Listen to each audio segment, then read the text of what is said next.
This episode is coming to you from Portland, Oregon. I came out here to do some shows with Ben and our friend Maddie Smith, who was headlining in Tacoma and Portland, and we had such a good time. And while I was here, I got to talk with today's guest, Therapy Jeff Gunther. You might know him from TikTok. He gives lots of advice. This episode is chock full of it for people who are either in a relationship, not in a relationship, looking for a relationship, whatever. And we talk about tons of stuff as well as some of Jeff's own experiences, including his first time coming story. So get excited and enjoy the episode. How come? How come? How come I can't achieve? How come I can't achieve? I'm rolling up my sleeves. I'm rolling up my sleeves. Oh baby, I believe these guests can help. Cause I can't do it by myself. I wanna jizz. Hello, everybody. Welcome back to How Come. Today's guest is the very handsome and good-looking and talented and very funny Jeff Gunther. He is a licensed professional counselor. You may know him best as Therapy Jeff on TikTok and Instagram. I wish he was my personal therapist. He is a national treasure, and I'm so lucky to have him here today in his very own home. That's so kind of you to say all those things. I know. And if you're thinking that I'm like objectifying him, he might have written some of this himself. Did I? No, I don't think. No. I'm pretty sure that was all me. That was all you right now. Okay, yeah. Great. So you do like a lot of relationship advice on TikTok, a lot of do's and don'ts. So I wanted to start there because we're coming off of Valentine's Day. A lot of people are in relationships or getting into relationships or they're in a situationship. What are like the top relationship do's and don'ts? Or are there any hard and fast relationship do's and don'ts? It's fun. I feel like this is starting to trend again lately, but I think maybe it's always been trending. I've seen a lot of content out there that's kind of popular where it's saying like, when you first start to get into a relationship with somebody and maybe they're like not texting as much or they're pulling away a little bit, then you should like match their energy. Yes. And I think the that Kristen Cavallari method. Right. And I'm just like, I'm not fucking into it. I understand where it's coming from and why that might be helpful.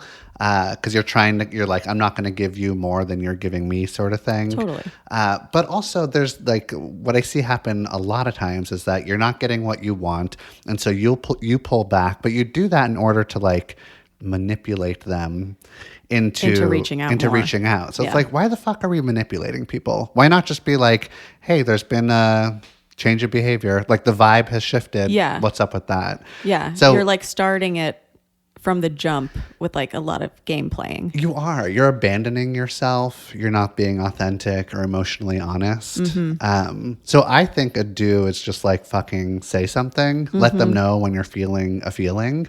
Although I do get a little pushback from that. I don't know. How do you feel about that?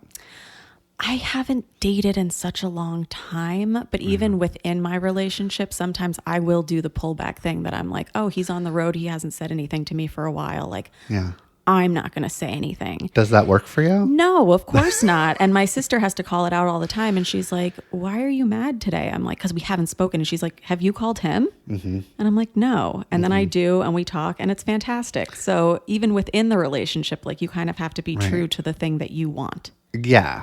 I think so.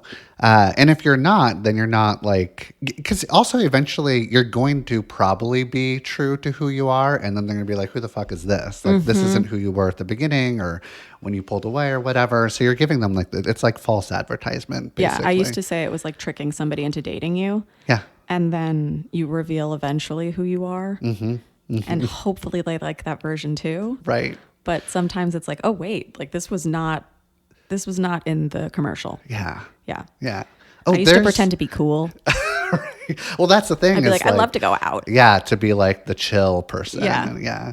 I'll pick you up at the bar at 4 a.m. I love no big that. Fucking deal. Yeah. Exactly.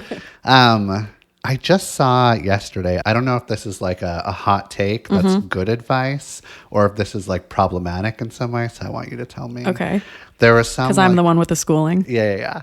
There was some doctor who like was talking on a podcast and it was on TikTok and he was like, he looked like one of the, just like white privileged doctor man, right?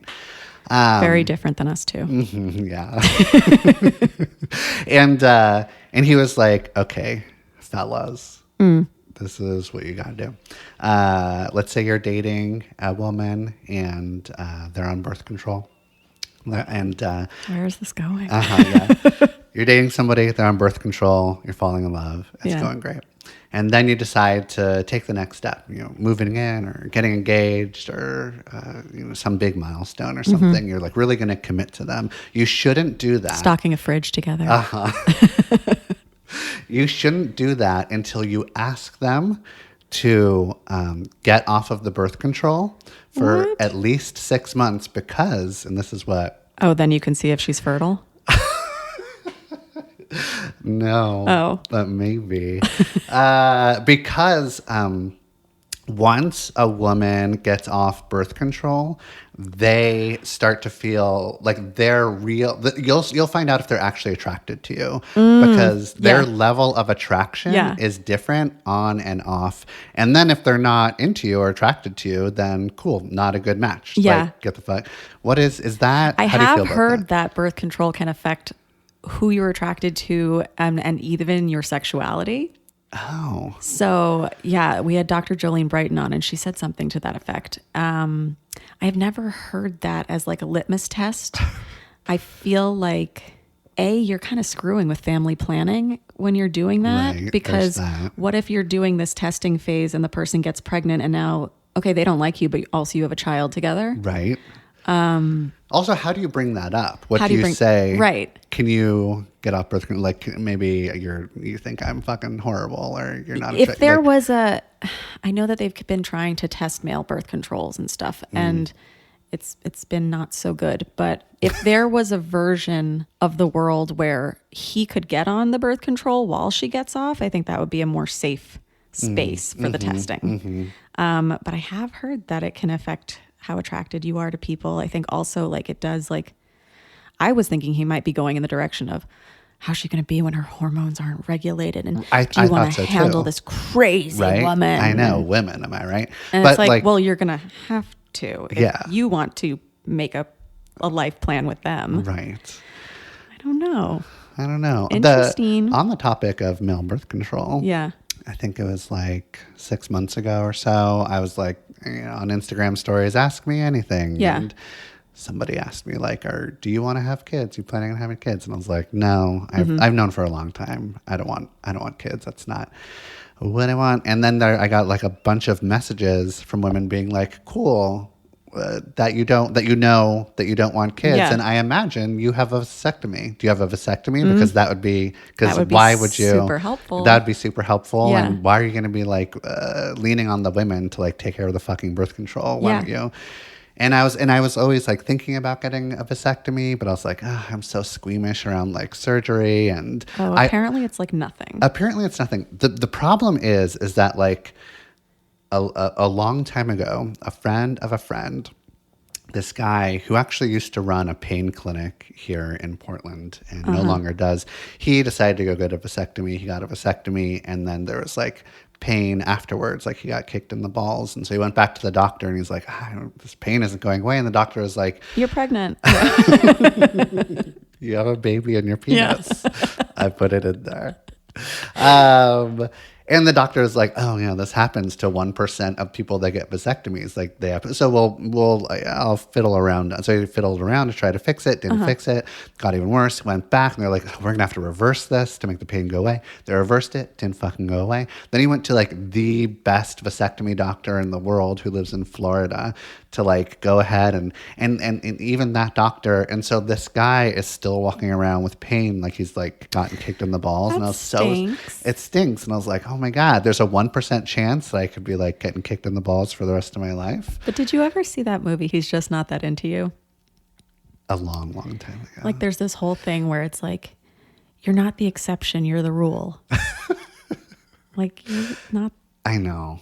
And so now I'm not going to try to convince you to get any life-altering surgeries. It is scheduled for April. Okay, wow. And I'm like, I've gotten past that Snip, story. snip. And yeah, I'm just gonna fucking do it. And Yeah. I'm very excited to That's so great yeah. for the women in your life. It is. It's very great for them. Okay, so there are some questions that I had for relationship do's and don'ts. Sure. And I'm sure that they depend on the relationship and on the people. Yes. Farting in front of each other. Do or don't? I personally think that is a very intimate thing to do in front of somebody. When you like smell a person's fart, you could feel really connected to them. And it's a really great way to get close to somebody. My opinion. I agree. And Ben has a joke in his stand-up where he's like, farting is how you tell somebody you actually love them. Like he's like, I lived with a girl for 2 years. I was saying I loved you with my mouth, but my butthole was keeping it real. Like it just, I think there's like a safeness, especially like, what if you're sick? Like, what if you can't help it? Like, I often think about these couples that don't do it in front of each other. And I'm like, how do you feel comfortable in your shared home together, assuming that you have one? I don't know. But here's the thing, though. Like, there's also like stages to that. Right. Right. So at first, you're probably trying not to fart for a while. Yeah. Right. Like you're whatever. You don't want to be stinky. Year. Yeah. A year for me, it might be 6 months or less. And then you start to fart, and when you first start farting in front of each other, it's so silly. It's so silly. Yeah. You're laughing. You're like trying to do big farts and like do like fun sounds with your fart, and you like maybe like announce it or like it's like a fun thing. But then eventually you get to a place where no one's laughing anymore. And it's just happening. The laughter has died. The laughter hasn't died with us yet, but I think about it's gonna happen. We've been together almost like 8 years. Wow. It's still funny. What the fuck is going on? How do you keep the magic farts alive? I don't know. But then there are other people that are like, okay, but the magic is kept alive when you have like a little mystery. And when it's like a little, like you have still something that's kept to yourself. Right. And there are some times where I'll be farting in front of Ben that I'm like, am I doing this because I love him or because I don't respect him? You know? A little from column A and a little from column B, probably. Right. Yeah. Okay. So basically do whatever makes you guys comfortable. I also do think it has to be like an evenness. Like if one person is farting, the other one should be allowed. Yes. Yeah. But also if one person is not a big farter, the other one should still be allowed. Of course they should be allowed. But wait, one last fart question is, how do you feel if you're, if you're like the big spoon and he's the little spoon and then he farts into you? Me? Horrible. Okay, so that's not funny. I don't think that's offensive. Funny. It's rude. Is it like if it's intentional? Yeah, it's intentional. I think the kind thing you can do is roll your little butt around, do it the other side, roll back into me. Okay. I think. There was a guy, my cousin and I are tunnel buddies, unfortunately. We met the same guy on Tinder, and he was a horrible lay for me and even worse for her because he put her head under the covers and farted. Oh, no. On their fur. Like, that is not respectful. It's not funny. It's a huge red flag. Yeah. So, yeah, no, I think the comfort of just being able to, if your body says this is something I need to do versus I am trying to traumatize you with my gas. Trauma farts are not okay. Not cute. Yeah. Okay. But do you pee in front of each other? Yeah. Do you poop in front of each other? No.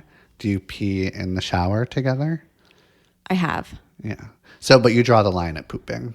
Yeah. Yeah, because it's just... I feel like I don't know. Gross?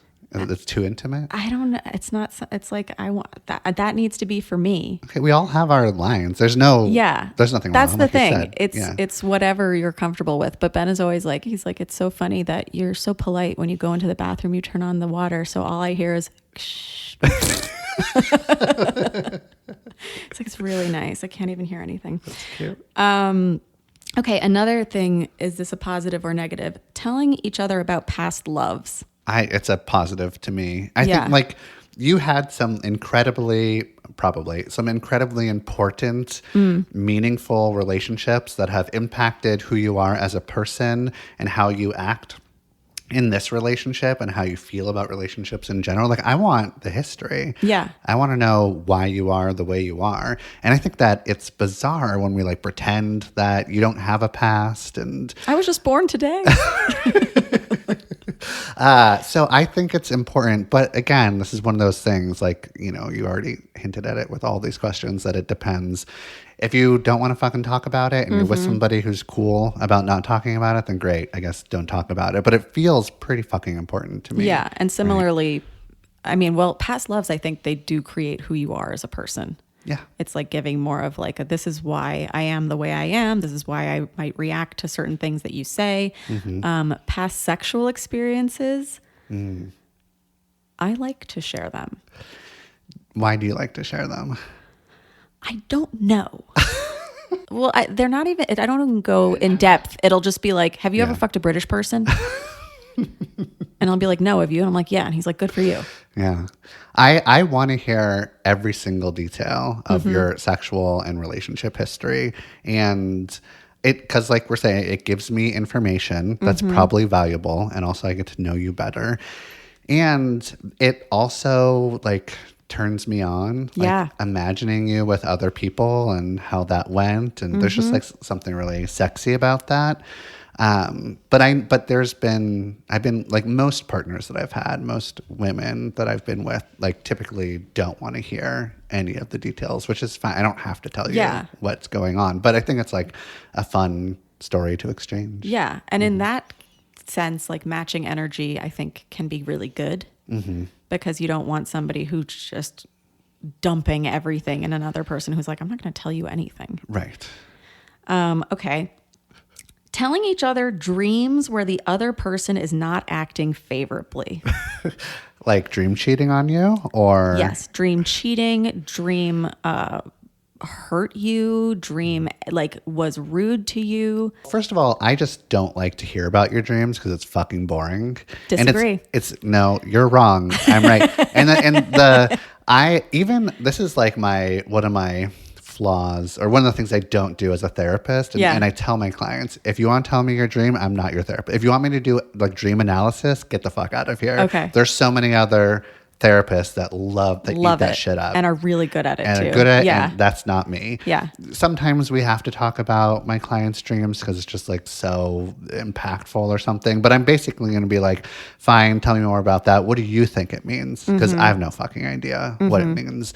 But also because I'm bored. I'm so bored when you're telling me about your dreams. Well, they're not painting a great picture then. Oh, so they're not a good storyteller? Exactly. That's what you're saying? I mean, I got maybe like you do have to be a good storyteller, but it's also like this didn't happen. I mean, it happened in your dream reality, which is a thing. Like I want to respect that. So if you're with a partner and you both want to tell each other your stupid fucking dreams, then you probably have a stupid fucking relationship. And, thank you. We do. Yeah. Well, clearly you do, but I mean, it works for both of you, so it doesn't fucking matter. It's true. Right. Yeah. And he always apologizes.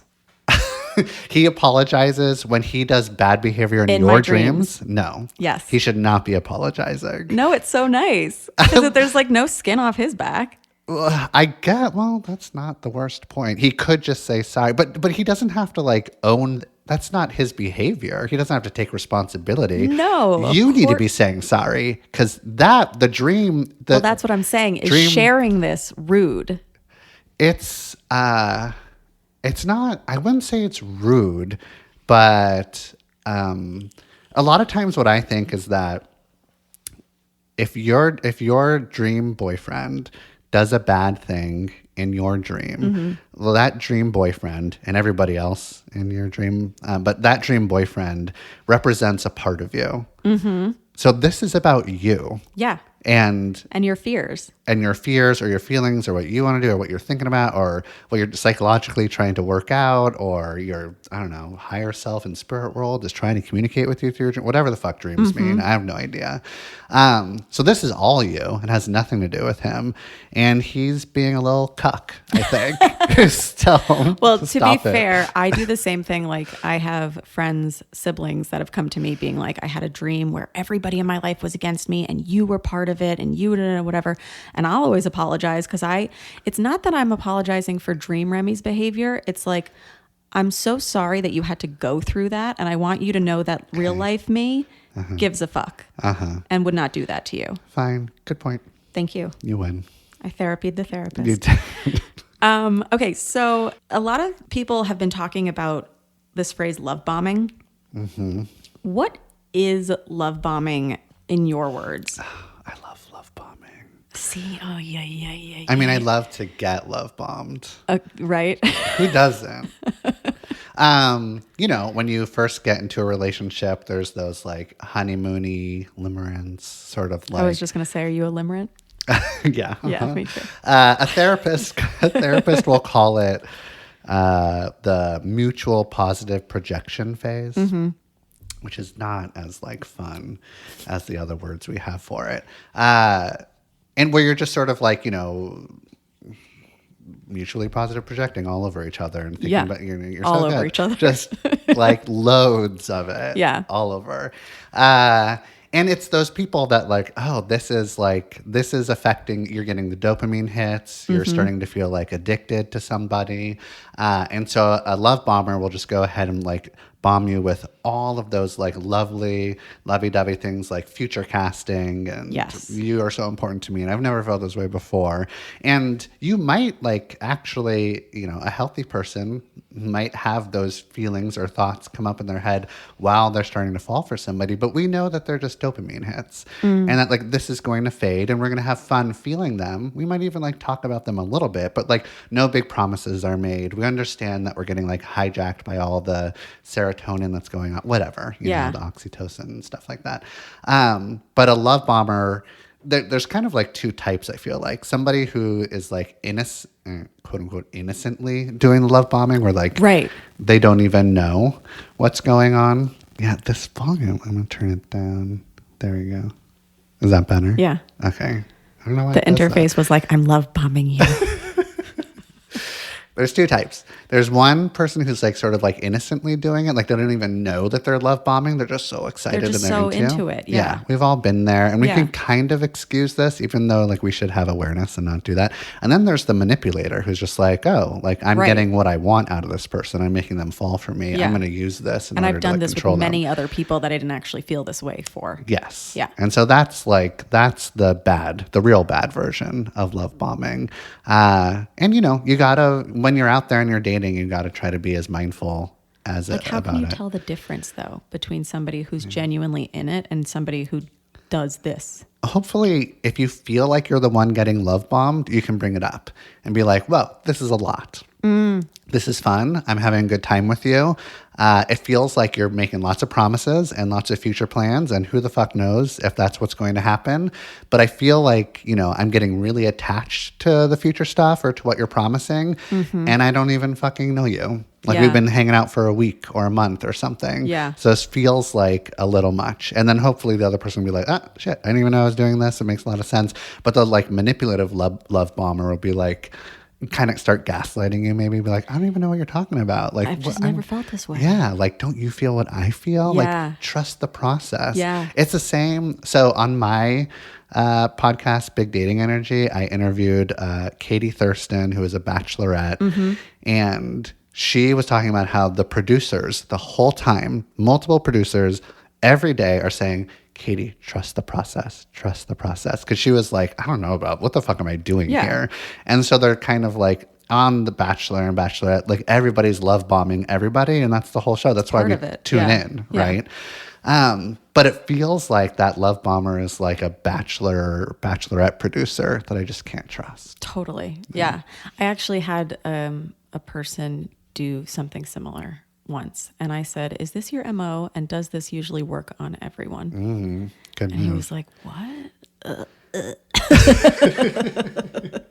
Then what happened after? Was that the end of the relationship? I think I pulled back anyway because I just wasn't into it. Oh, okay. But I was like, it feels like you do the same date.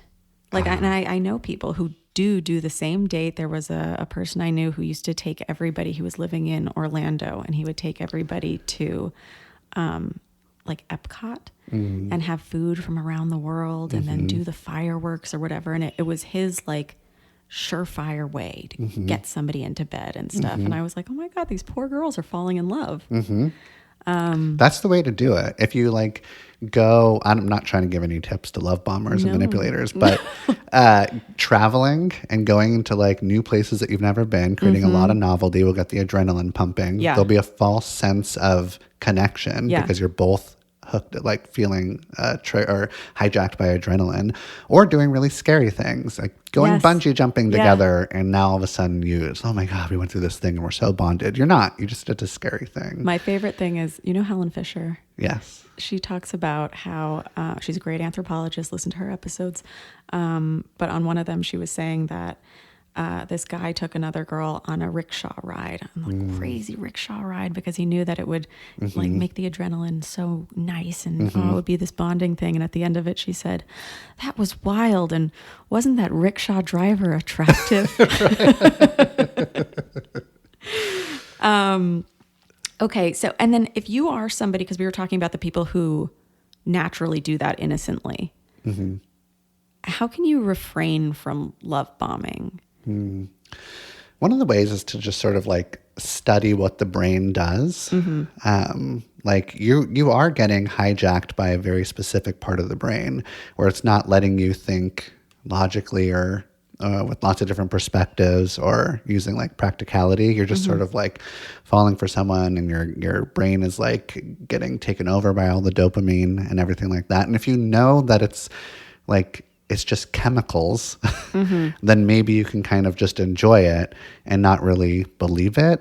I think that you have to also remind yourself that you can't really tell if you're a really good match for somebody or if you're really in love with somebody once you start to notice their flaws and imperfections and red flags, and see if you can actually work through conflict together. Yeah.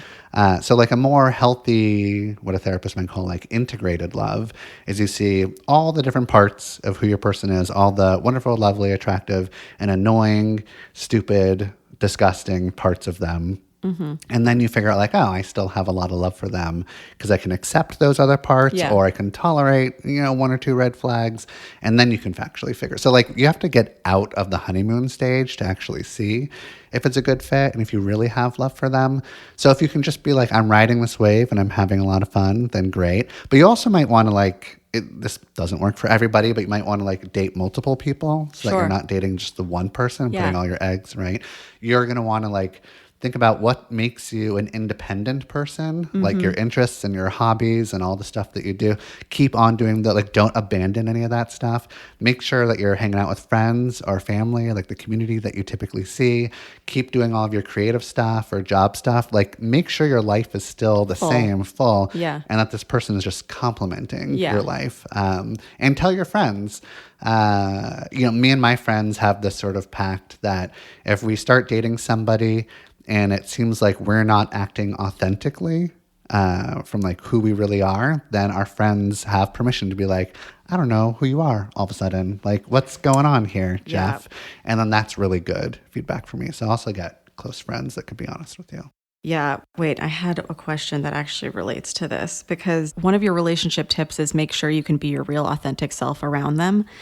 And for me, and I think a lot of other neurodivergents where masking is a thing, I feel like I become different around different people. So how do you know who your authentic self is? That's like a whole podcast series. Okay. It's tricky. I don't know. I don't think I have like a really good answer for that. And I think it might be like, if you're confused or unsure about who your authentic self is, ask yourself if you really like the version of you that's showing up Around that person. Are you energized by them? Yeah. Yeah. Do you feel safe enough to say whatever the fuck you want? Do you feel like you're in a non-judgmental relationship? Do you feel like they will give you grace if you fuck up, or if you know, like if you're not your best self, or if you're in a bad mood or whatever? Like, can all the different versions of yourself show up? So usually it's kind of like there's a feeling of safety. And I think that we can all like think of times that we've been in relationships, whether like romantic or not, where it feels like we're like a little performative. Totally. Trying to impress you, or feeling like scared that we're going to let you down or something. So those fears and anxieties need to be like not as powerful. And Yeah. you'll probably be more authentic. I think I would just want to go back to you saying like date a number of people while you're Yeah, in what do you that think of phase that? too. I've always liked it. Like, Yeah. I mean, at a point you decide if you're going to be exclusive with that person. Sure. But I think in the early phases, it's really good because you have somebody who you know is going to text back, somebody who's more into you, somebody who you're more into, but also somebody like just other people checking against maybe the limerent object. If you're thinking, oh my, he likes everything I like. We both like pasta. We both like, isn't that amazing? And we've both been to primary school and whatever. right. And then you're dating these other people and you're like, wait, but he also likes pasta and he's also been to primary school. So maybe these things aren't, we're not like cosmic soul-tied lovers. These are just things that we have in common. And okay, maybe the feeling with this person trumps the feeling with other people. Yeah. But yeah. Yeah, I love when I'm dating multiple people, when other people are dating multiple. There's like a groundedness that happens. But there are plenty of people that just don't like it because it feels too overwhelming. There's also like a feeling of like, I am, even if it's out in the open and everyone knows that everyone's dating multiple people, you feel like you're kind of being deceitful or you're betraying or you're not being honest with all the people. Because Or like your filing cabinet, like you just need to like remember who said what. And like there's always that like meme of like, that must have been your other girlfriend. It's like, no, this time like it really was. Oh my God, I'm so sorry. exactly. So it's hard to keep track of. Yeah. Do you date monogamously? Most of my past relationships have been monogamous, but I'm now more monogamish, which feels awfully trendy, but it's love a trend. It's awfully trendy. I've never heard that word until this year. And like we've talked about poly a lot. We've talked about open relationships. What is the difference between those and monogamish? I love So for the guy who created that word is Dan Savage. Do you know I who just Dan? talked to him today. You did? I did. Were you on his podcast? He was on ours, and then we just posted this tweet of his where he posted this thing of Kristen Stewart, like that new cover, and he's like, "I'm bi now." I was like, "LOL." Dan Savage coins lots of great terms, and monogamish is one of his classics. A new one that he just came up with is polyamory. Have you heard of polyamory? No. This is like 2 weeks old, I think. Okay. So polyamory is like when you're in a relationship and there's like infidelity and cheating. But it's only with tall people. No, bad guess, but Okay. I understand how you got there. Is this PT or just T? Polyamory.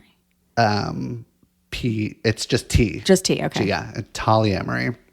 Where like you're with somebody, they're cheating on you, and you're like, I fucking know that they're cheating on me, and I'm just gonna tolerate it. Yeah, got it. And you don't say anything about it. It's just like you allow, like maybe like politicians, probably people in power. I don't know, but There like was a great grandmother of mine who used to say, "Just turn the other cheek." yeah. So Yeah. she was polyamorous. Yeah, okay. But monogamish is, monogamish is kind of like you get to define whatever it means for you, but it's basically that you're with a person, you're probably monogamous, like you're not poly in that you have like other relationships that are emotionally connecting and you're managing like all the different stuff. Emotions. Emotions, right? It's just like Schedules. sometimes you bang somebody else. A lot of times monogamish couples will have sex like with other people in the same room, or they'll do some threesomes. A lot of times the sex that they have is to like will connect them even more. So a monogamish couple might be like being like, okay, I'm gonna go like have a casual hookup with somebody, goodbye. But a lot of times they're doing it together, and it might only happen once or 3 times a year. Like it doesn't happen too often, but you've got that. I thought you were going to say it doesn't happen 2. It's either 1 or 3. They hate even numbers. Yeah. Everything happens on so it doesn't maybe like define the relationship, or like you're always out there looking, or maybe you're like going to a sex club and you find yourself in an orgy together or something. Okay. Yeah. So we're not managing other Or relationships. is there ones where it's like if we're not in the same zip code, things are a go? Yeah, but you all get to come up with like whatever rule you want. So it's so that's kind of it's a popular thing to do these days. And within that too, like, is there? I'm sure there are people who are like have a don't ask, don't tell policy, and some people who are like, I want to hear about everything. Yeah, And it's whatever you guys like, as long as it's safe and consensual, and there's no lies, and everyone's on board, and you agree on the rules or boundaries, and know that like the rules and boundaries and expectations can change every now and then. You can check in with each other. yeah. Okay, so I'm going to make a hard right for a second just because we've been talking about attachment styles a lot. And I'm from a large family. I'm one of 4. We are all of the same parents. What? I'm number 3. You're number 3. Yeah. Okay. Monogamish people love me. But I was wondering, can children from the same marriage have different attachment styles if they're being, if your attachment style, let's assume, is modeled after those caretakers? Yeah, 100%. You Okay. can have very different, because, even so I have a older sister. She's 3 years older. And, did I say she was 3 years? She still is 3 years older than me. She always will be. That's how time works. And we were raised by the same 2 parents and step parents in the same environment. And we have different attachment styles. And one of the reasons is because our parents treated her differently at first because there were new parents that were so excited. And she was the new thing that they loved. And then I came around, they're like, okay, we're doing this all over again. And and there's like, and who is this guy? Yeah. And I think that like my sister's personality, maybe because she was the first or whatever reason, like my sister's personality is a lot like my parents' personality. Well, my personality is not like my parents. So they like didn't know how to connect with me and relate to me.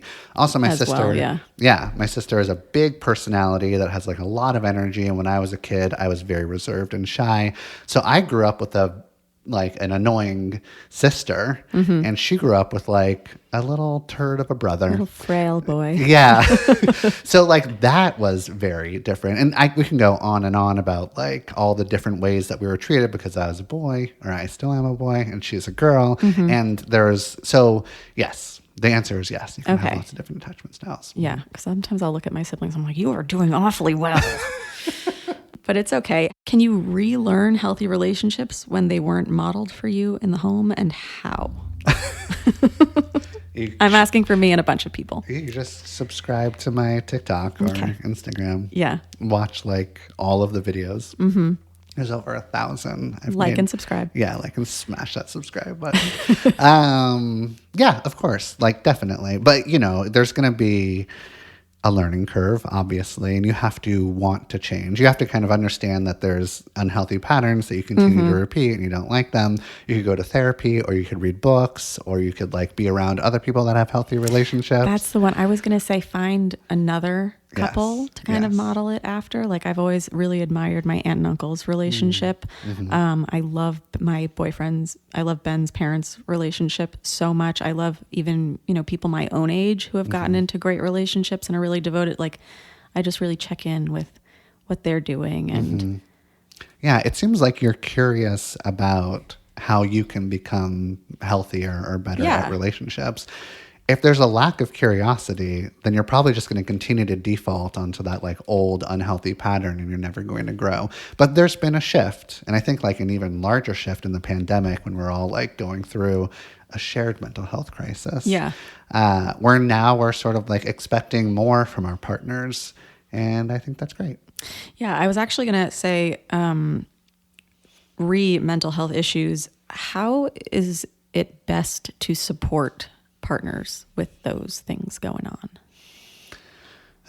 I mean, it's tricky because as a partner to somebody that's struggling with mental health issues, you just want to be their partner. You don't want to be their therapist, right? You don't want to be like their 100% support. You want to be a supportive partner. You want to figure out like how much support can you give to your partner to the point where you won't resent them or like hold them in contempt or like have compassion fatigue. Yeah. Right. So figure out where your boundary is, and you're going to have to like play around with that. It takes a little while to figure out how much like emotional resilience you have for your partner. And then gently encourage them to lean on their community or find a therapist in their neighborhood or state or whatever. But it's important to try to be like as compassionate as you possibly can with whatever mental health issue they're going through, while also holding them accountable. Right. So like maybe they're feeling incredibly depressed, and their depression can turn into anger, and they're just fucking assholes to you. All right.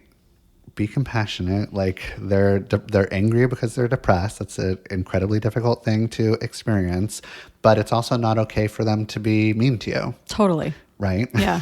So you can't like mental health your way out of accountability. Like you Right. still have to take accountability for your shitty behavior, even if it's being caused by crippling anxiety or by like very traumatic trauma, you know. But it's your responsibility to go ahead and get that treated or to navigate through it, find a way to heal it, whether it's a therapist or mushrooms or fucking meditation, I don't know, a Yeah. walkabout, do Yeah. whatever you need to do. And you're going to also, like, something that helps a lot is couples counseling. Another thing that can help a lot is that if you're the partner that isn't struggling with the mental health issue, you go see a therapist so that you can talk to that therapist about how hard it is or how And offload that. and offload it off Yeah. to somebody else so that you're not offloading it onto your Yeah. struggling partner. Yeah. But it's incredibly difficult and takes, and like you'll probably get into like fights and there'll be like hurt feelings. And eventually, though, you can probably find a way to navigate and negotiate how it can be okay. But it's hard.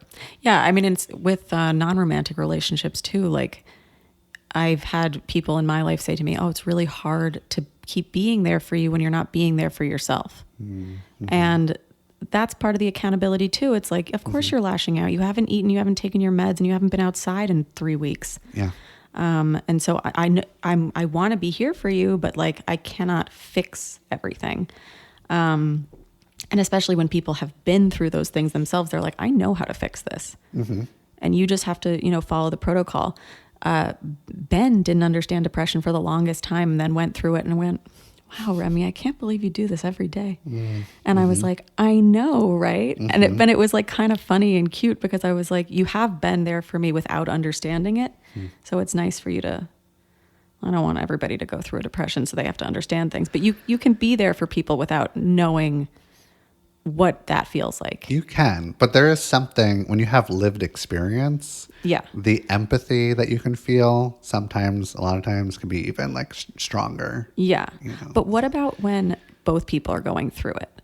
Like, how does the relationship hold space for two people that might be triggered by the same thing? Yeah, sometimes that works. Kind of like what you're saying, like you both understand what you're going through, and so Yeah. you're gonna like give each other space, and it almost like can sometimes balance things out. Like, oh, I don't feel like I'm taking all the time, like taking all the support because I can give it because they're also struggling.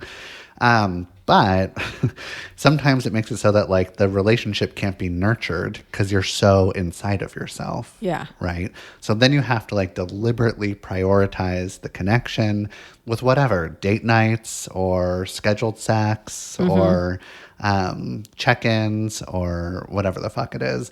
And that can be hard to do when you're both struggling because a lot of times you want like at least one person to be the grounded, anchored source, consistent support or something. Yeah. But you just have to be thoughtful. I used to think that scheduled sex when I was like younger, that sounded like the most disgusting thing in the entire world. And now I'm like, it's like really hot.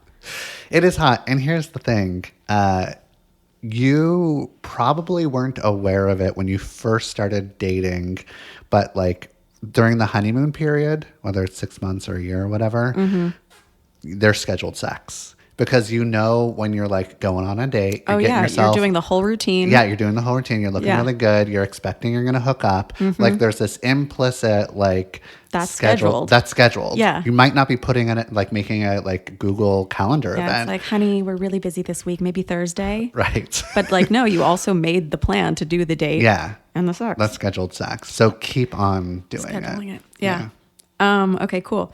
Oh, I've been talking about this a lot with people who have body image issues. How can a partner support that? Yeah. As a therapist, I typically don't treat people with body image issues because that is complicated. Yeah. And I mean, we all, to a certain degree, probably have some sort of body image issues. But it's hard because if you're dating somebody that has body image issues, you don't want to like trigger them. You don't want them to feel bad. You want to make them feel good about their bodies and celebrate their bodies. but you're going to have to like do a lot of question asking at first. Like, tell me about the issues that you have, how they come up, how you experience them. And then you try to like be compassionate and understand what they're going through. Maybe like if you have any issues, body image issues yourself, you can like share what you've gone through. You kind of like do a lot of research about it and try to understand it and then understand that like it can get triggered at any time, or it can get triggered when you're really intimate. You're going to be really open and curious when it does come up, and you're going to try to like be very sympathetic to whatever their experience is. And hopefully they're working through it in whatever way they're trying to work through it, getting help or healing, talking to a therapist maybe. But it's a complicated situation. Especially in sex. Yeah. Because that's like you're most vulnerable when you're doing sex. Yeah. You're naked. So naked. In all the ways, right? So you want to kind of like ask them, what is it about sex sometimes that could trigger any body image issues? And how do you want me to respond to, like, what's the best way for me to support you? Do you want to talk about it in the moment when you feel it? Do you want us to ignore it together and just sort of power through? Is that even worse for you? Like, tell me the best way to be here for you. Yeah. Do you like when I compliment you a lot during, or do you feel like I'm lying? Right. Exactly. Yeah. Yeah. So again, choose your adventure for whichever is good for that person. Exactly. I personally, I like when, if I'm saying, oh, I feel like gross today, instead of saying like, that makes no sense, you know, just being like, oh, I'm sorry you're feeling that way. I still think you're gorgeous, you know? Yeah. So you're not perfect. like nullifying how the person feels, but you're also still saying like, well, no matter what, like I'm still into you. Yeah. Yeah. It's a good validation technique. Yeah. Yeah. So, well, this could be people in relationships or getting into relationships. I've been watching this show. It's one of my favorites right now. It's called Married at First Sight, Australia. Have you ever seen it? I haven't seen the Australia. It's so good. It's so good. Have you seen UK or US? US. US sucks. Oh, really? So the other ones are better? Yeah. Why are the other ones better? US moves slower. Oh, Like yeah. it makes me very frustrated. But Australia is great. And the premise is they match up people, they get married at first sight, and then they go through this experiment where they try to have intimacy week, and they try to get them to know each other, and they get through issues together, and they go on a honeymoon and blah, blah, blah, all this stuff. And one of my favorite challenges on it is you have 12 different qualities on like little index cards, and you have to order them from most to least important to you. And the qualities are family oriented, which they say family orientated, wants children, good conversation, healthy lifestyle, financial stability, good looks, has money, good in bed, physical fitness, good job, owns property, and sense of style. Owns property. Owns property. Have you ever done one of these challenges with a partner? And what do you think of these challenges in general? I've done something similar where there was like 100 different like values where you look at all the different types of values: respect, honesty, compassion, blah, Yeah. blah, blah. And then you sort them into eventually what are your top 10 and your top 5 values Yeah. and what you're looking for. Like, do you want those values in a person? Do you own those values yourself? So I think that like it can be very helpful to figure out like who you are and what you want. I think that Married at First Sight is very silly and stupid Yeah. and a lovely reality show. It's perfect. And nothing should change. No notes. Yeah. But but I like the exercises. I don't like, it's funny because I think when I watch, I've only seen the US versions of Married at First Sight, and I think that the matchmakers are horrible matchmakers. I think they do it to make things dramatic. That is what I think. And Yeah. but they don't tell us. Like, at least reveal that a little. Like, you're just doing this for good TV. Yeah. I know you are. Yeah. But it really seems like they sell it where they're just like, no, we're being like, we're trying our very best, and this is why we matched you. And they're so proud of themselves when they decide at the end to get married, but they never fucking stay married. Yeah. Like, at least in the US. I don't typically see that. And so I at one point like made some sort of post or story about like, what the fuck is up with these matchmakers? Why are they so? And the daughter of Dr. Pepper, who is one of the A matchmakers. soda. Yeah. Who is a soda and a matchmaker. Yeah. She was like, that's my mom who's one of the matchmakers, and I think that you would be amazing. I want to try to like get you on the show to No be. And I was way. like, this is my dream. Yeah. Make it fucking happen. Yeah. This only happened a few weeks ago. I'm not counting on it. Okay. But I like need that is my goal in life. That would be amazing because it would be nice to have. I mean, I don't know what Dr. Pepper is thinking, but it does feel a lot of times that they are being producers instead of being therapists. Yes.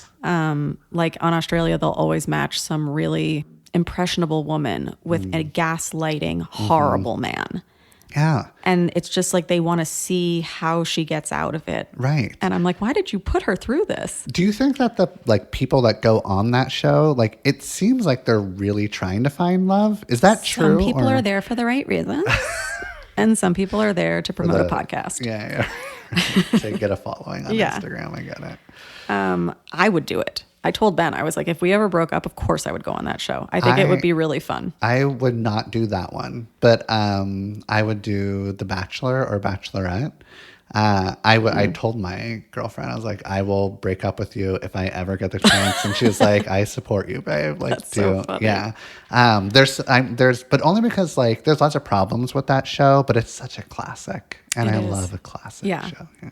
It's a good opportunity. Mm-hmm. But with those like 12 different quality questions, right. at what point do you whip this out in a relationship?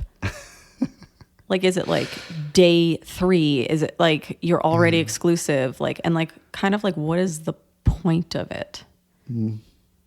It's funny. I mean, I'm thinking that it could be a good exercise to do before you define the relationship. I think that like you all should figure out what you're like, what you would want to add to that list. So use this list or add to it or create a completely different list if you want. But the things that I see that get people in trouble long term in relationship is that they saw that maybe they were on opposite ends of the spectrum Yeah. for something, and they were like, Owning property was really high for one of them.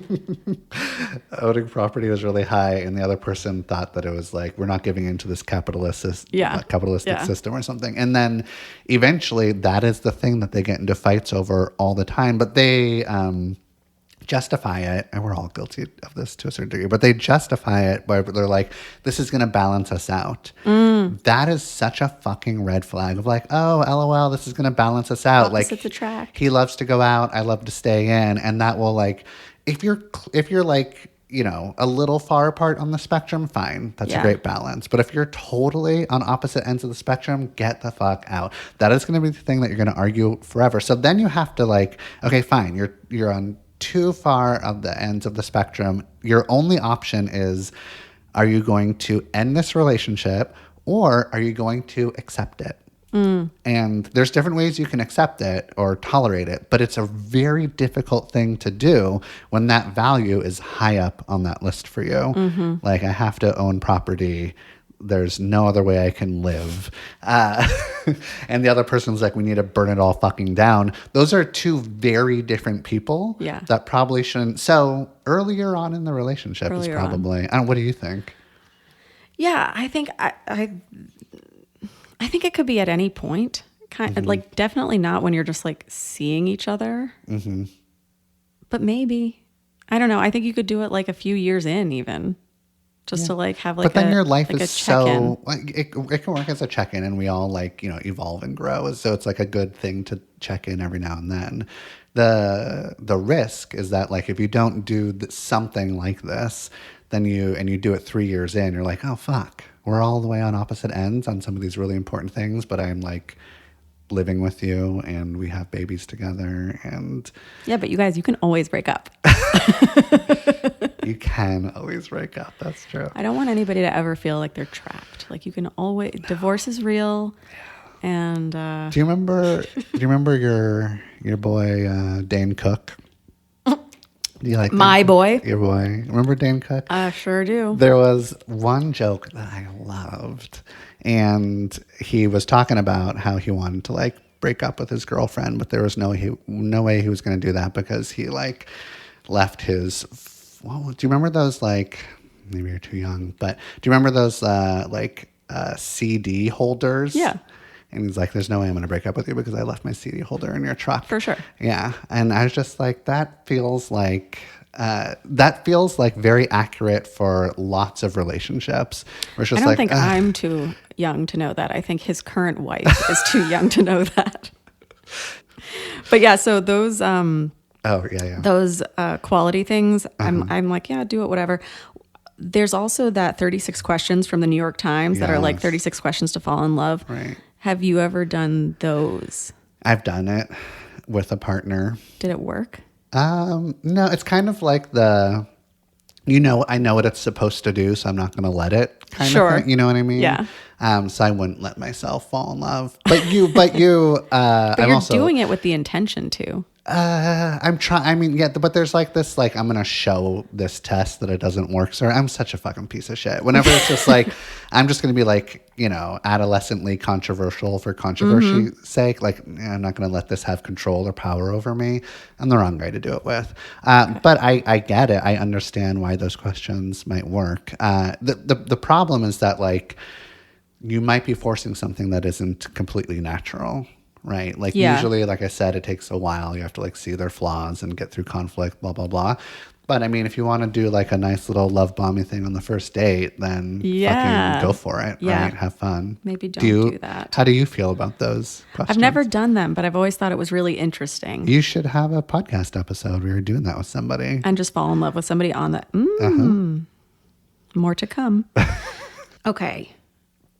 So your relationship history has mostly been monogamous. Now we're trying monogamish. Right. That's fun.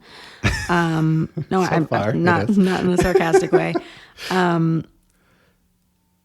In a relationship, whether it's monogamish or not, how do you define cheating? And how do you encourage other people to define cheating for themselves? Yeah, that's something that I tell people to have a conversation very fucking early on. Yeah. Like after you define the relationship, at least be like, okay, this is the relationship. What is cheating? Because for some people, cuddling is cheating, or watching porn is cheating, or only doing like penetrative sex is cheating, and making out's not, or something. So a DM is cheating. A DM is cheating. Yeah. An ex, getting in contact with you is cheating. So you're most likely, when it comes down to it, you're not going to be on the exact same page. So see if you can, but if you can't, then you have to kind of like find some sort of compromise and figure out like how you can define it for each other.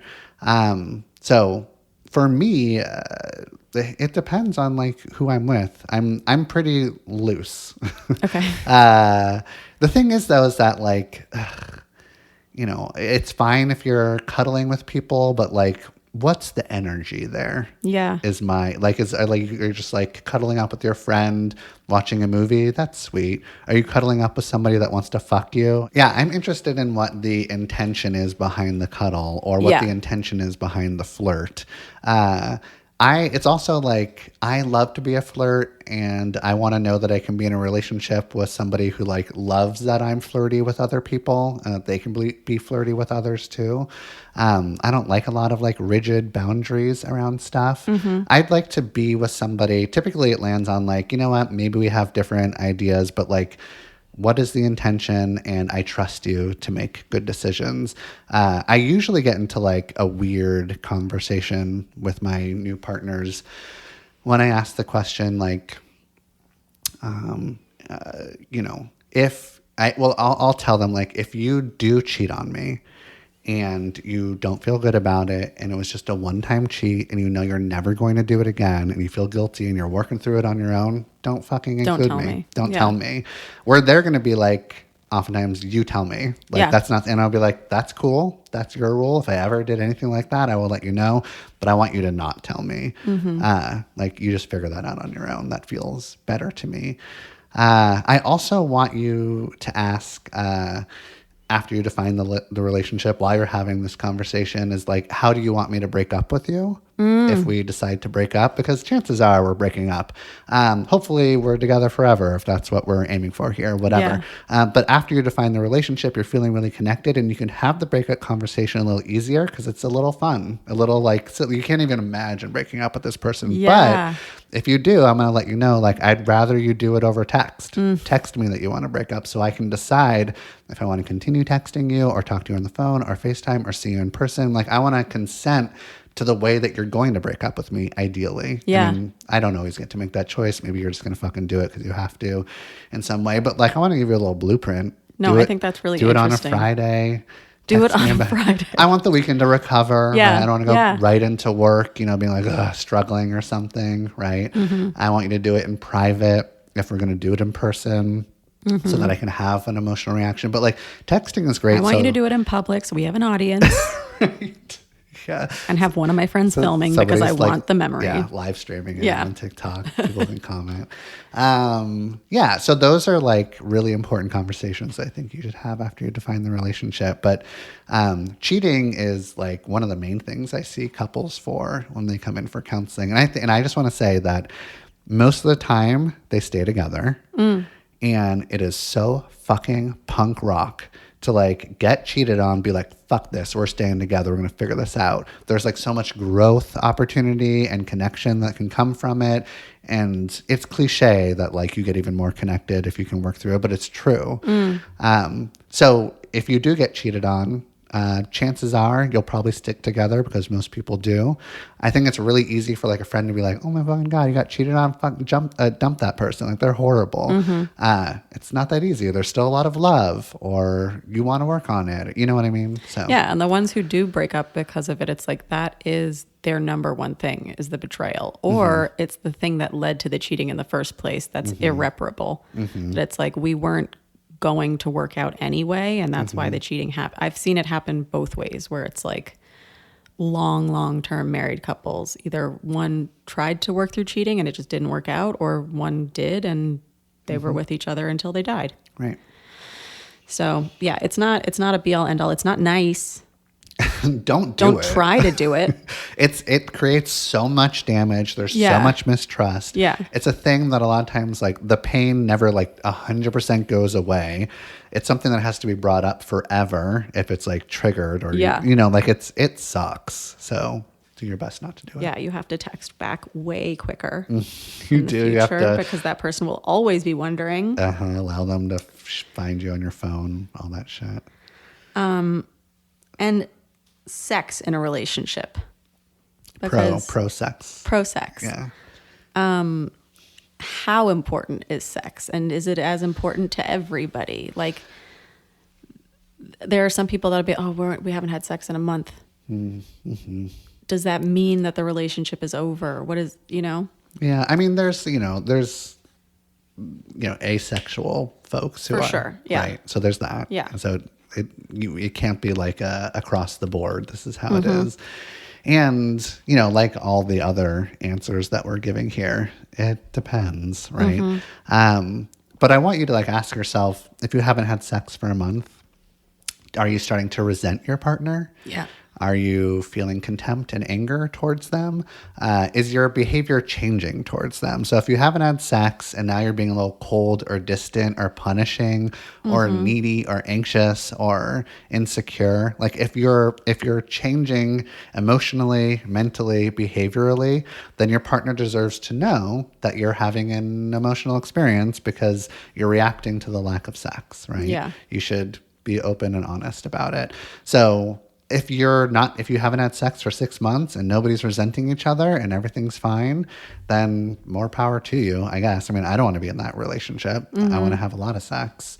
But it goes up and down. Like, your desire goes up and down of like based on life events and stressors and how connected you feel and the time that you have. And if you have The kids person has and- just had a baby Exactly. and they need their body to recover, and Yeah. they're not doing it because they don't like you. They're not doing it because Right. they have hemorrhoids and right. things are painful. So many amazing reasons Yeah. to not have sex Yeah. that are very valid. Yeah.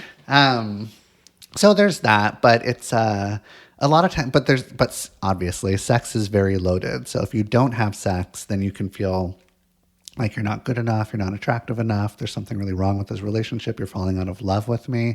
So if you're not going to have sex, at least make sure that like your partner still knows that you love them and care about them and you're into them and you're attracted to them, but you know, you're busy or your desire has, and there's never like, typically you never have like the same exact desire amount of desire for each other. It's just like always kind of like going up and down for both of you. We posted a video of yours where it was about uneven libidos, and it was just really good that you were like, yeah, people are going to have uneven libidos, and like if somebody tries to have sex with you and you don't want to have sex, like you're allowed to not have sex, but like be nice about it and be like, I'm still attracted to you and just not right now. And you know, like you guys can watch that video. It's on How Come Podcast. It's also on Jeff's TikTok. But yeah, those things happen as long as you're sweet to the person, and it's not like I'm withholding sex from you because I don't like you. It's like, okay, then you need to have a conversation. That's a whole thing. Yeah. Yes. Have you ever had a relationship where you felt you couldn't explore all of your sexual fantasies? Oh yeah. And how do you deal with that? How do I personally? How does one deal with that? It's tricky because likely you're not going to be able to do all of your sexual fantasies. Yeah. If you're in a monogamous relationship, or even if you're in monogamish or open or whatever, there's going to be a limit. And a lot of times we don't want to do all of our fantasies. We want to keep them fantasies. So true. Yeah. Yeah. So there's going to be a certain degree of like, all right, if you're in a monogamous relationship and you're aiming for a forever relationship, you're going to have to grieve the fact that you're not going to be able to do blood play with me. I don't want to see you bleed. I faint when I see blood. It'll be a disaster. So if we decided to be in a monogamous relationship, then you have to like let go of that. You have to be like accept that you're not going to experience that, and that sucks, and you're going to be sad, and I'll even be sucks blood. Not mine. I'll go on that grieving process with you, right? But I'm going to keep my boundary because that I can't fucking go there, right? But a lot of times, like when you present somebody a sexual fantasy and they have this sort of like automatic, like, ugh, I don't think I can go there. I usually encourage people to just leave it. Like, don't ask for it again. Like, leave it on your like fantasy list. Now they know that you want to get tied up, but they don't feel comfortable doing that. They'll always remember that you want them to tie them up. Eventually, once the relationship reaches a place where it feels really safe and comfy and sexually confident, they might change their mind and they get to tell you about that. You shouldn't count on it. You can hope for it if you want, but like, that's it. You can check in with them maybe gently another year or 2 or 3 later, but do not pester somebody. Yeah. Because that's just fucking gross and unattractive and manipulative and weird, you know? Yeah. And if it's something that you want to see, at least you can still watch porn. Right. Yes. And then obviously, right, you can like maybe open the relationship if everyone's feeling comfortable doing that. But that's a whole, that could take a year to negotiate years and, you know, to like really figure out if that's what everybody wants to do. That's such a loaded topic. But I think that you need to like, to a certain degree, grieve the fact that you're not going to get every single fantasy fulfilled. And that's the same for everybody. Totally. Okay. And speaking of loaded topics, what was your first time coming story? Well, so I learned how to masturbate by listening to Loveline, your boy, Dr. Drew. Dr. Drew. And Adam Carolla. But again, my boy. It wasn't Adam Carolla that was on the show when I first started listening to it.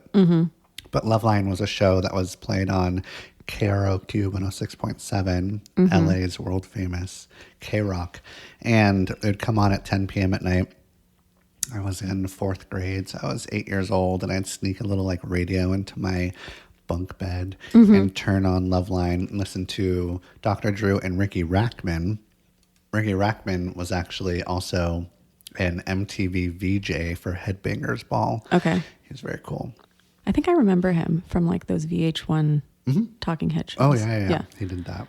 And on Loveline back then, they talked mostly about sex, and they also talked about masturbating all the time. And so I just like learned about masturbating, and there was something that they like had this joke remember this is like 90s humor. Oh no, this is 80s humor.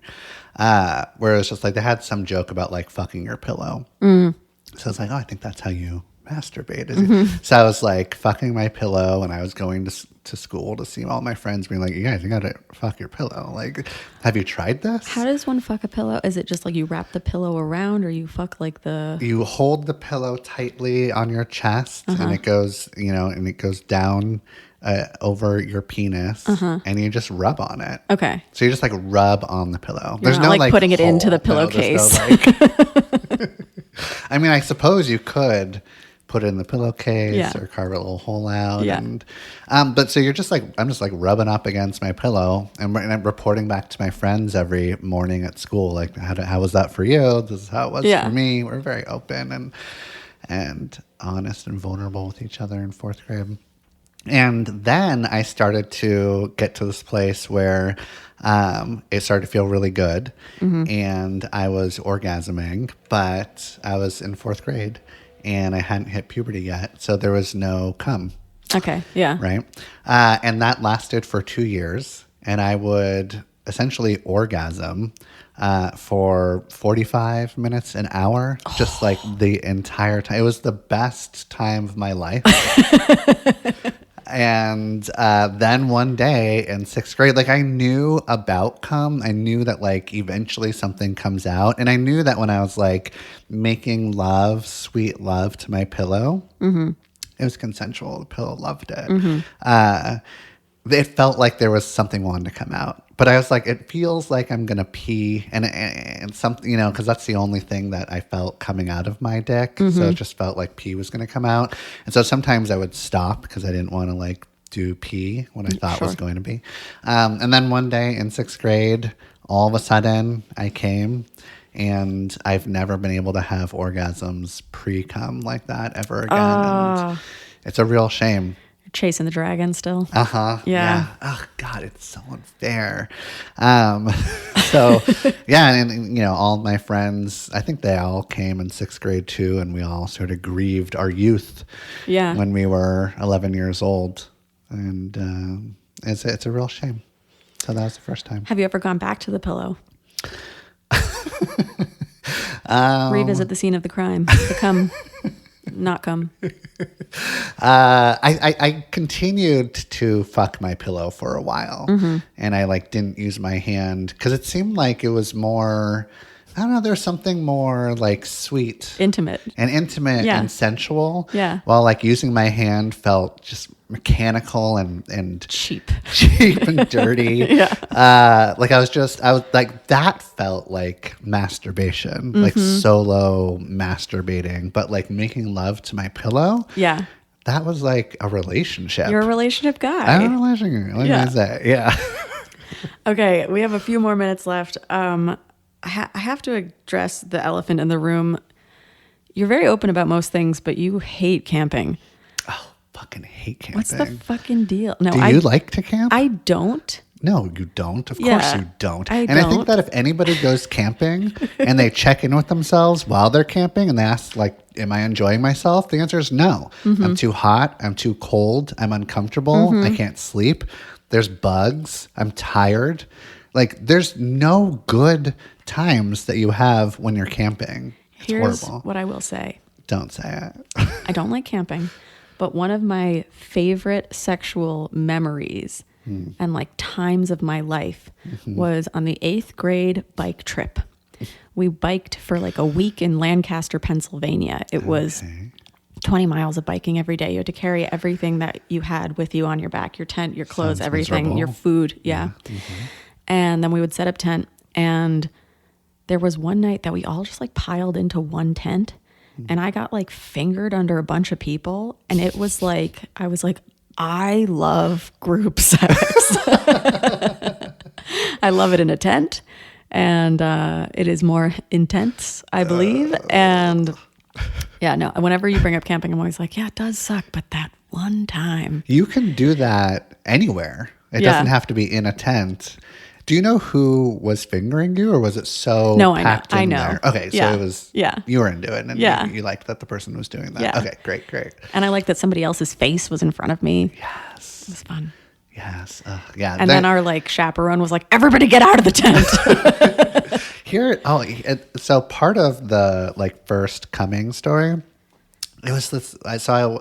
My bedroom had this bunk bed, and I slept on the top bunk bed because I'm not a bitch, right? Right. And at the if I like turn towards the window, there's like a big window at the top of my bunk bed, and I can look through it. And through my window, I was looking over the alley. And across the alley was a bunch of apartments. And the window that lined up with like the apartment like right in front of me was this apartment complex where all of these like UCLA co-eds would stay. And there were this apartment was filled with like 4 like college women, and they were just doing their thing. They're just like being in college, eating dinner, watching TV. I could just like see into their living room. Yeah. But like there was this fantasy that was created because of it. It was like, they're going to see me. They're going to see me doing. I just wish that they would like look through their window and see this really horny fourth grade child humping their pillow, like fucking the shit out of that pillow. Like I just wanted them to see me, and yada yada yada. Now I'm an adult, but my like main kink is like being watched. I'm like very like I want to watch and be watched. It's just like all voyeurism. Yeah. And I feel like a lot of people when you ask them about their first sexual fantasy, the first thing that shit carries through. There's a through line, and so your fingering, maybe like, oh my God, this public or orgy set, or maybe that's like, has that been a thing that's like? I have not experienced it as an adult, but maybe it's something. You're missing out. Yeah, it's that like needs imprinted. to be. But I've been to sex parties and watched stuff, and that has been fun as well. Yeah, but you've never like participated. No. Do you want to get to a place where you participate? I think so. Yeah. What's holding you back? I think the answer to that would be an entire podcast episode itself. But I wish we had more time. I have to run out of here. You have a book that is coming out called Big Dating Energy that you guys can pre-order today if you want to hear more from Jeff. Jeff's handle on TikTok is Therapy Jeff. It is not capitalized at all, so it might be misread sometimes in a really poor way. That is not the intention. Where else can they find you on the internet? Yeah, I just let that be. Yeah. Because like I'm not ripping anybody. Yeah. I'm not the rippy Jeff. Yeah. And I think that people can figure it out. Yeah. But if you want to read it that way, then you can do whatever My you want brain to do. just did it, and I was like, Oh, really? God damn it. Yes, you can pre-order my book. It comes out in July. I also have a podcast of the same name called Big Dating Energy. You can find me on TikTok and Instagram at Therapy Jeff. I also have another podcast coming out that'll probably be out by the time this podcast comes out, likely, which is called Problem Solved. Great. And that's where people will call in live and I'll solve all their problems. Amazing. If you liked this episode, please rate, review, subscribe to the show. Follow us at How Come Podcast on Instagram. Follow me at Remy Casimir. Feel free to DM us at those handles. And if you want to hear extras, this episode has many, many extras. Hey. Go to patreon.com/howcome. Some of our episodes have video. This one, we might be uploading the video, but right now it's stuck on my phone. But they're like 15 minutes of extras, and they're a lot of fun. Jeff, thank you so much for coming on How Come. I love being here. I'm so glad that you were here in your own home. I have to ask you one more question, which I have to ask everybody after a sexual experience. Did you finish? I did. Great. Thank you so much for coming. Yes. And you guys, we'll see you next time on How Come. Goodbye. Bye. It's not you, it's me. I try so hard to finish honestly. They say you'll know when you go all the way from A right down to O. Oh no, I think that I've still got a ways to go. Oh, I'm sick of this and I have got to know. How come? How come? How come I I can't achieve? How come I can't achieve? I'm rolling up my sleeves. I'm rolling up my sleeves. Oh baby, I believe these guests can help. 'Cause I can't do it by